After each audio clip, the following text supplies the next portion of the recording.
Merci beaucoup, encore merci Pierre pour l'invitation. Donc à vous présenter un nouveau logiciel auquel David a fait allusion dans sa belle présentation. Et ce logiciel donc fonctionne avec LorbScan et est le fruit de nombreuses années de travail sur cette machine, qui n'est pas la seule que l'on a pu utiliser à la Fondation Rothschild, mais qui est celle que l'on a depuis le plus d'années maintenant, depuis plus d'une quinzaine d'années, ce qui nous a permis d'avoir un recueil de données suffisant pour mettre au point donc, le logiciel, donc, dont je partage la moitié de la paternité avec, encore une fois, Alain Saad, qui est mon assistant et sans qui rien n'aurait été possible. Donc ça a pris 10 ans, hein, puisqu'il a fallu beaucoup de collecte de données, et beaucoup de travail d'analyse, et puis surtout 2 ans de perdu avec l'obtention difficile d'un marquage CE pour diverses raisons, notamment le contexte actuel de frilosité de nos pouvoirs dans la matière, surtout après le scandale des fameuses prothèses, etc., etc. Mais le marquage a été obtenu en décembre, et donc le logiciel est une sorte de plugin qui fonctionne sur LorbScan avec un score ici, un radar et puis des courbes de pachymétrie, en plus des 4 cartes classiques auxquelles vous êtes habitués si vous avez LorbScan. Donc, pourquoi faire un score? D'abord, on n'est pas du tout les premiers à avoir bien sûr mis au point des logiciels de détection. Comme on dit souvent, on repose toujours sur les épaules de géants comme Rabinowitz et Kleiss, qui ont été les premiers à publier et mettre au point dans des systèmes comme le Tomei ou l'ISIS des logiciels de détection, mais qui étaient uniquement basés sur des critères Placido. Et comme vous l'a aussi dit David, l'inspection des cornets, pour moi, c'est exactement comme la cueillette des champignons. On ne peut pas se baser sur uniquement l'aspect supérieur de la collerette pour juger de la comestibilité d'un champignon. Il faut regarder derrière, inspecter la face arrière, la présence d'une collerette, etc., etc. Par ailleurs, on a aussi le problème d'être face à des cornets en devenir, comme parfois des jeunes champignons, dont on ne sait pas s'ils deviendront des espèces comestibles ou de redoutables poisons. Donc il faut regarder la cornée sous tous les angles, et c'est aussi ce qu'ont fait Belin et Ambrosio avec le Pentacam, qui propose ici des indices et un display fondé sur l'utilisation de surfaces de référence particulières, une courbe d'amincissement et de vitesse d'amincissement qui prennent en compte, encore une fois, des données plus globales dans la cornée. Mais il n'y avait rien sur LorbScan. Le problème aussi de ces logiciels, c'est le seuil. Parce qu'avec LorbScan ici, on a un patient par exemple qui a une cornée à 620 microns, une symétrie droite-gauche qui est bonne, une petite asymétrie de courbure Placido qui fait que le même patient analysé en Placido, justement, avec un OPD scan, est suspect de kératocone, alors qu'on sent bien qu'il n'y a pas de kératocone. Mais d'un point de vue médico-légal, c'est difficile d'opérer un patient éventuellement avec ce diagnostic positif, probablement de fausse positivité. De ce fait, on est toujours dans la possibilité d'améliorer les logiciels. Et ici, vous voyez un autre exemple qui est encore plus embêtant, puisque c'est le même patient, il a un kératocone évolué d'un côté, et vous voyez bien qu'ici, il y a une petite asymétrie, qu'on rehausse en utilisant une fine échelle, mais cette asymétrie est sous les seuils de Placido. Alors si on baisse trop les seuils de Placido, on ne va plus opérer grand monde, et on a la certitude face à ces exemples, cet exemple en particulier, que le seuil est probablement un peu trop haut et qu'il faudrait utiliser d'autres critères pour classer cette cornée qui appartient à un patient porteur d'un kératocone comme suspecte, puisque le kératocone est une maladie bilatérale.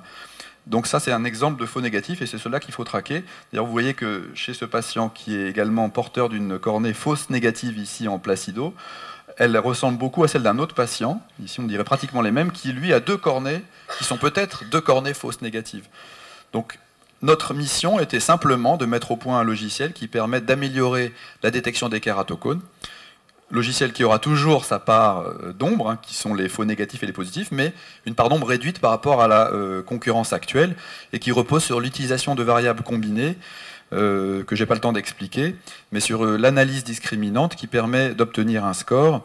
Et ça a été publié, hein, le score est publié, d'ailleurs c'est peut-être avec le bad display le seul score, et les travaux de David aussi, les scores publiés d'abord dans iOS. On l'a publié d'abord avant de le réaliser, en raison notamment des problèmes de marquage CE. Il a été aussi, il lui a été décerné plusieurs prix dans les présentations internationales. Ça va? Oui, pardon. Donc il a été décoré de quelques distinctions et fait l'objet d'études dans d'autres centres dans le monde pour vérifier sa pertinence.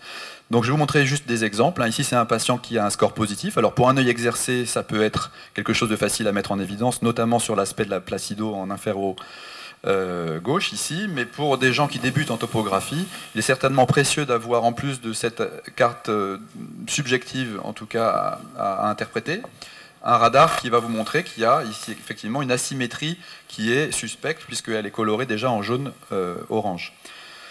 Donc on va pouvoir, grâce au score, avoir un avis global sur la cornée qui combine donc plusieurs éléments, placido, topographique antérieure-postérieure et d'épaisseur. Et par ailleurs, pour ne pas passer à côté d'une chose anormale, on a mis les 6 indices peut-être les plus cliniquement pertinents ici, comme le décentrement vertical du point le plus fin, la symétrie antérieure, l'irrégularité dans les 5 mm, l'élévation postérieure. Donc ce radar vous permet instantanément de voir s'il y a une anomalie, comme ici le I-S, et puis enfin les courbes de pachymétrie, comme pour le pentacam, qu'on appelle nous les courbes d'amincissement. On pense que c'est plus logique que d'appeler ça des courbes d'épaississement périphérique. La courbe d'épaississement de moyenne d'épaisseur est ici, et la vitesse d'amincissement vers le centre est ici. Plus les courbes sont hautes, meilleure est la cornée, plus les courbes sont basses, plus suspecte est la cornée. Il faut des conditions pour faire un score, un bon examen, bien évidemment, de bonne qualité.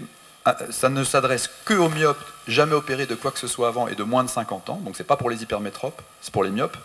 Et le facteur acoustique recommandé est 0,92, ou alors gardez votre facteur acoustique si vous l'avez talonné avec un autre moyen. Donc 12 variables pour faire le score, et il a fallu décréter un seuil qu'on a bien sûr calculé pour qu'il tombe sur 0, avec ce seuil qui nous fait dire qu'en deçà, sur le plan purement topographique, un LASIK ou une PKR sont possibles. Au-delà de 0, on recommande de ne pas faire de LASIK, et jusqu'à 1,5,2, on considère, d'après nos expériences rétrospectives et prospectives, qu'on peut faire une PKR, mais plutôt pas de LASIK. Alors, voilà des exemples. Donc une cornée normale, un score, vous voyez, négatif, un radar qui ne montre pas de choses particulières et des courbes d'amincissement dans la moyenne. Je passe.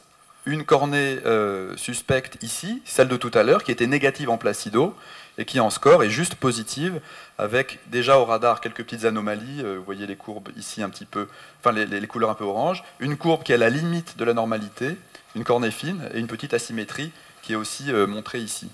Donc là, on ne recommande pas le LASIK, bien évidemment, et la PKR peut être considérée en fonction du contexte clinique et de la myopie à corriger. Ça, c'est un kératocone infraclinique évident pour les gens exercés, pas forcément pour des gens qui débutent en topographie, avec un petit astigmatisme irrégulier inverse, qui est ici renforcé avec un radar qui commence un peu à être grand, et des courbes, encore une fois, vous voyez, à la limite de la normale inférieure. Donc là, évidemment, on ne recommande pas le LASIK, et éventuellement la PKR, toujours pareil, en fonction du contexte clinique et de sa propre expérience. Un kératocone avancé peut être scoré, non pas pour le diagnostic, puisque là, il n'y a vraiment pas besoin du score, mais pour suivre l'évolution. Ici, vous voyez un exemple de progression du score modeste entre 2007 et 2009. Le score passe de 11,5 à 12, et beaucoup plus rapide entre 2009 et 2011, avec un score qui passe à 16.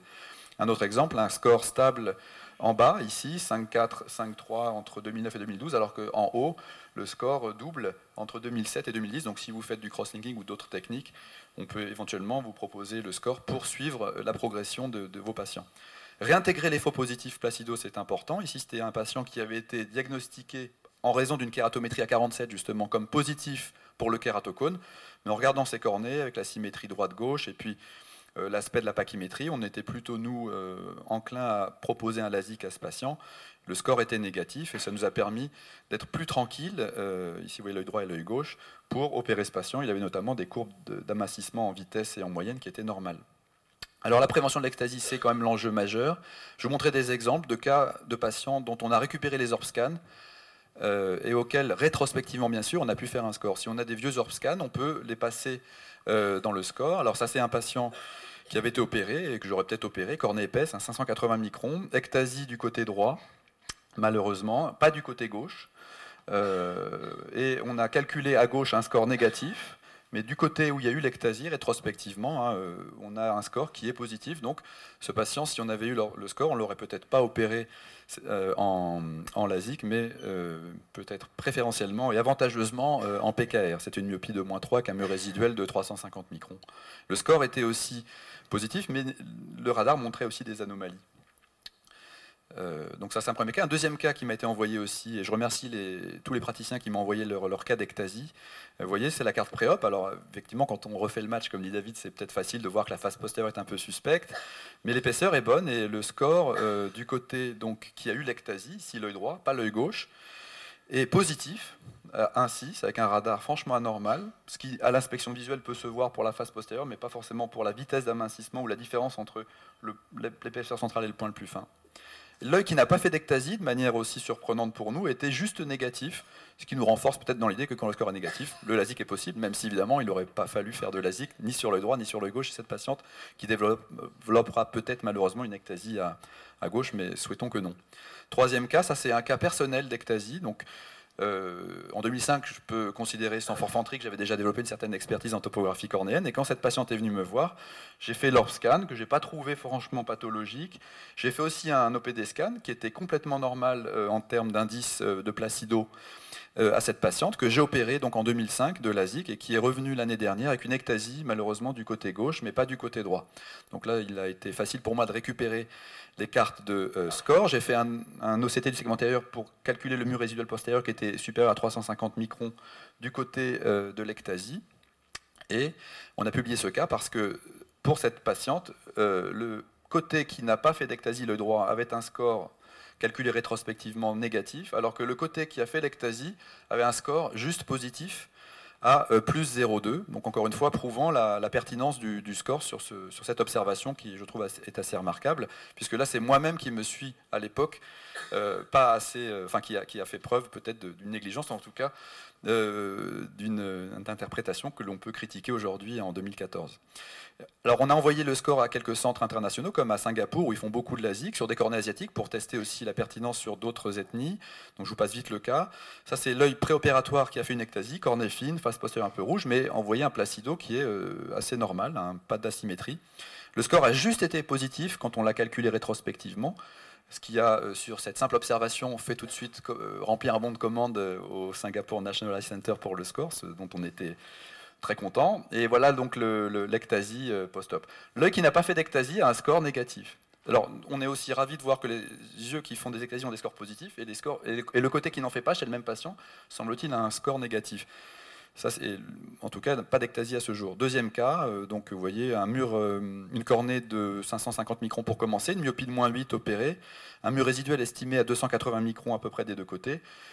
La carte hors scan de l'œil en pré-op ectasique, donc des cornées plates, une petite asymétrie, une cornée à 554 microns, rien de très alertant.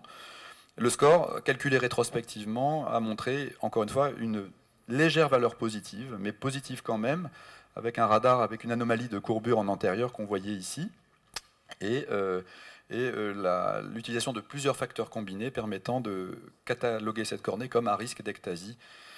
Comme vous voyez ici, une prédiction rétrospective qui s'est avérée malheureusement vraie. L'autre œil n'ayant pas fait d'ectasie chez le même patient est lui crédité d'un score faiblement négatif. Voilà donc le score. Si vous êtes intéressé, vous pouvez vous adresser à Technolas Baucher-Lombe qui le commercialise maintenant. Et si vous avez des cartes hors scan d'ectasie préopératoire, vous pouvez les envoyer, on se fera un plaisir de les analyser, ça nous aidera aussi à illustrer ce genre de présentation. Je vous remercie beaucoup pour votre attention.